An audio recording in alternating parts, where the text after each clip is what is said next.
Hello বন্ধুরা, তোমরা কেমন আছো? আশা করছি সবাই ভালো আছো। আরো একটি নতুন ভিডিওতে তোমাদের সবাইকে স্বাগতম। বন্ধুরা, মাত্র 2 মিনিটে প্রফেশনাল ফেসবুক পেজ তৈরি করতে পারবে তোমাদের হাতে থাকা মোবাইল ফোন দিয়ে। বন্ধুরা, তোমরা ফেসবুক ইউজ করতে করতে কিন্তু অনেক সময় নষ্ট করে ফেলো, কিন্তু বন্ধুরা সেই ফেসবুকটাকে যদি কাজে লাগাতে পারো তাহলে কিন্তু সেই ফেসবুক থেকে অনেক টাকা ইনকাম করতে পারবে। তো বন্ধুরা, আমি আজকে তোমাদের দেখিয়ে দিব কিভাবে তোমরা একটি ফেসবুক পেজ তৈরি করবে। বন্ধুরা, ভিডিওটি দেখার পর যদি ভালো লাগে তাহলে অবশ্যই একটি লাইক করবে এবং কমেন্ট করবে এবং চ্যানেলটিকে সাবস্ক্রাইব করে আমাকে কিন্তু একটু সাপোর্ট করে দিন। তো বন্ধুরা, চলো ভিডিওটি শুরু করা যাক। প্রথমে আপনাকে ফেসবুক অ্যাপটি খুলে নিতে হবে। ফেসবুক অ্যাপটি খোলার পর এখানে দেখতে পাচ্ছেন 3 ডটস, এখানে কিন্তু ক্লিক করতে হবে। ক্লিক করার পর এই পেজের যে অপশনটা আছে এখানে ক্লিক করতে হবে। এখানে ক্লিক করার পর এখানে দেখতে পাচ্ছেন ক্রিয়েট বলে একটা অপশন আছে, এই অপশনে ক্লিক করতে হবে। ক্লিক করার পর এখানে গেট স্টার্টেডে এখানে ক্লিক করতে হবে।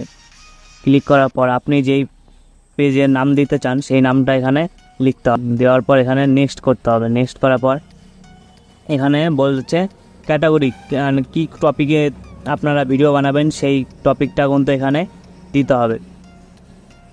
তো এখানে আমি দিব হচ্ছে, যেহেতু আমার টেক চ্যানেল, তো আমি এখানে টেক রিলেটেড এখানে ক্যাটাগরি দিব। তো আমি এখানে দিয়ে দিলাম সায়েন্স অ্যান্ড টেক। তো এখানে আপনারা 3টা ট্যাগ দিতে পারবেন। তো আপনাদের ইচ্ছা মতো 3টা ট্যাগ এখানে দিয়ে দেবেন ভিডিও রিলেটেড। এরপর এই ক্রিয়েট অপশনে কিন্তু ক্লিক করতে হবে। ক্লিক করার পর এখানে কিছুক্ষণ ওয়েট করতে হবে। ওয়েট করলে কিন্তু আপনাদের পেজটা কিন্তু তৈরি হয়ে গেছে। মাত্র 10% কিন্তু হয়েছে, এখনও কিন্তু অনেক কাজ বাকি আছে, এই সেটিংগুলো কিন্তু করতে হবে। এরপর এখানে আপনারা বায়ো লিখবেন। বায়োতে আপনাদের যে চ্যানেলের বিষয় সেই বিষয়ে কিন্তু আপনারা এখানে বায়ো লিখে দিবেন। লেখার পর এখানে যদি আপনাদের কোনো ওয়েবসাইট থাকে সেই ওয়েবসাইটের লিঙ্ক দিতে পারবেন। ইমেল অ্যাড্রেস দিবেন, ফোন নাম্বার দিবেন, অ্যাড্রেস দিবেন। দেওয়ার পর এখানে কিন্তু আপনারা এই দেখতে পাচ্ছেন আওয়ার্স এখানে কিন্তু 3টে অপশন আছে। তো এটা কিন্তু অলওয়েজ ওপেন দিবেন, তাহলে কি হবে, তাহলে কিন্তু অডিয়েন্স বুঝতে পারবে যে আপনি 24 ঘন্টায় পেজে ওপেন থাকেন, তার ফলে কিন্তু ফলোয়ার্সটা কিন্তু বেশি পাবে। এরপর নেক্সটে কিন্তু ক্লিক করে দেবেন।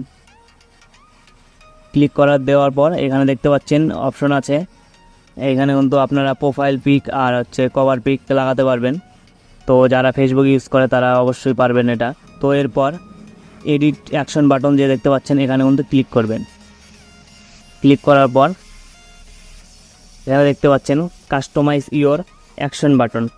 তো এখানে টাইটে ক্লিক করতে হবে। ক্লিক করার পর এখানে দেখতে পাচ্ছেন এখানে অপশন আছে অনেকগুলো। Get people to contact you, মানে আপনাকে কীভাবে কন্ট্যাক্ট করবে অডিয়েন্স সেটা কিন্তু এখানে সিলেক্ট করতে হবে। তো এখানে কিন্তু আপনারা মেসেজটা কিন্তু সিলেক্ট করবেন। সিলেক্ট করার পর এখানে কিন্তু নেক্সট করে দেবেন। নেক্সট করে দেওয়ার পর দেখতে পাচ্ছেন এখানে কিন্তু আমাদের পেজের নামটা কিন্তু চলে আসছে। এরপর কিন্তু এই সেভ অপশনে ক্লিক করতে হবে। সেভ অপশনে ক্লিক করার পর আমাদের অ্যাকশন বাটনটা কিন্তু সেভ করা হয়ে গেছে। এরপর আবার নেক্সটে ক্লিক করতে হবে। নেক্সটে ক্লিক করার পর এখানে কিন্তু আপনাদের ফোন নাম্বারটা দিতে হবে। তো আমি এখানে আমার ফোন নাম্বারটা দিয়ে দিচ্ছি। আপনারা চাইলে কিন্তু এখানে নাম্বারটা দিতে পারবেন, অথবা আপনি কিন্তু এখানে স্কিপ করতে পারবেন। স্কিপ করার পর এখানে দেখতে পাচ্ছেন ইনভাইট ফ্রেন্ডস, এখানে আপনার ফ্রেন্ড লিস্টে মানে প্রোফাইল আপনার যতগুলো ফ্রেন্ড আছে এখানে কিন্তু ইনভাইট ফ্রেন্ডে ক্লিক করে কিন্তু আপনি তাদেরকে এখানে সিলেক্ট করে কিন্তু তাদের ইনভাইট করতে পারবেন। এর ফলে কী হবে, আপনার পেজে তারা যদি ফলো করে তাহলে কিন্তু আপনার ফলোয়ার্সটা বেড়ে যাবে। এভাবে কিন্তু আপনি আপনার পেজে ফলোয়ার্স বাড়াতে পারবেন। এরপর এই নেক্সট অপশনে কিন্তু ক্লিক করবেন। ক্লিক করার পর এখানে page notification on your profile এটা কিন্তু অন রাখবেন। অন রাখার পর এখানে আবার নেক্সটে ক্লিক করে দেবেন। ক্লিক করার পর এখানে ডান অপশনে কিন্তু ক্লিক করবেন। ক্লিক করার পরে দেখছেন আমাদের পেজটা কিন্তু সুইচ হচ্ছে। বন্ধুরা, এখন কিন্তু আমাদের পেজটা পুরোপুরি কমপ্লিট হয়ে গেছে। এরপর আপনারা চাইলে এখান থেকে সিট ড্যাশবোর্ডে ক্লিক করতে পারবেন। ক্লিক করে এখানে কিন্তু আপনারা পরবর্তীকালে দেখতে পারবেন আপনাদের কত ফলোয়ার্স হয়েছে বা আপনাকে কে কে ফলো করেছে সেটা কিন্তু আপনারা এখান থেকে দেখতে পারবেন।